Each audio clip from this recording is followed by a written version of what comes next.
अक्सर लोगों को कहते सुनता हूँ, हमारी बहू बेटी जैसी है। क्या आपने कभी किसी को कहते सुना है कि मम्मी बिल्कुल पापा जैसे हैं और पापा मम्मी जैसे हैं? नहीं, क्योंकि पापा पापा होते हैं और मम्मी मम्मी। उन्हें किसी के जैसे होने की ज़रूरत ही नहीं है। जब हम किसी के जैसा होना चाहते हैं तो अपने अस्तित्व पर ही प्रहार कर देते हैं। बहू बेटी जैसा होनी चाहिए, ये वाक्य बहू की पहचान पर प्रश्न उठाता है।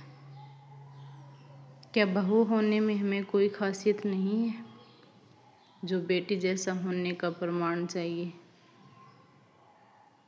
क्या बहू होने में कोई खासियत नहीं है जो बेटी जैसा होने का प्रमाण चाहिए? बहू होना क्या इतना बुरा है? कोई यह भी क्यों कहता है हम बहू को बेटी जैसा प्यार देंगे? इसका मतलब बहू जैसा प्यार या तो होता नहीं है या फिर देने के लायक नहीं होता है। बहू बहू होती है, बेटी बेटी होती है, इसकी तुलना करना बेबुनियाद है। बेटी घर में जन्म लेती है, बहू पराए घर से आती है, अपना बचपन कहीं पीछे छोड़ आती है। वो बेटी जैसी कैसे हो सकती है?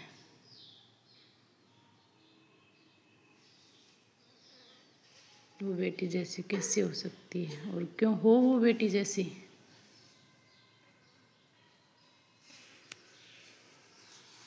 क्यों हो वो बेटी जैसी?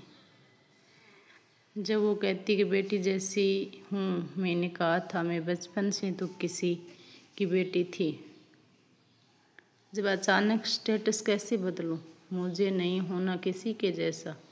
मैं सभी में संपूर्ण हूँ। अगर हो सके तो मेरे बुरे वक्त में साथ खड़े रहना। मेरे स्वाभाविक कमजोरियों पर हंसना मत।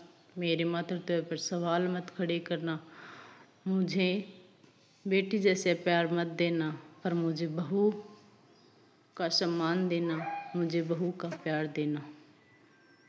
मैं बहू हूँ और बहू ही रहूँगी। बेटी तुम किसी की सालों पहले जन्मी थी, ये फिर से तो अगले जन्म में ही हो पाएगा। मुझे बेटी जैसा प्यार मत देना, पर मुझे बहू का सम्मान देना। मुझे बहू का प्यार देना। मैं बहू हूँ और बहू ही रहूँगी। बेटी तो किसी की सालों पहले जन्मी थी, ये फिर से तो अगले जन्म में ही हो पाएगा। बहू तो बहू होती है। मैं बहू हूँ, बहू रहूँगी। बेटी तो सालों पहले की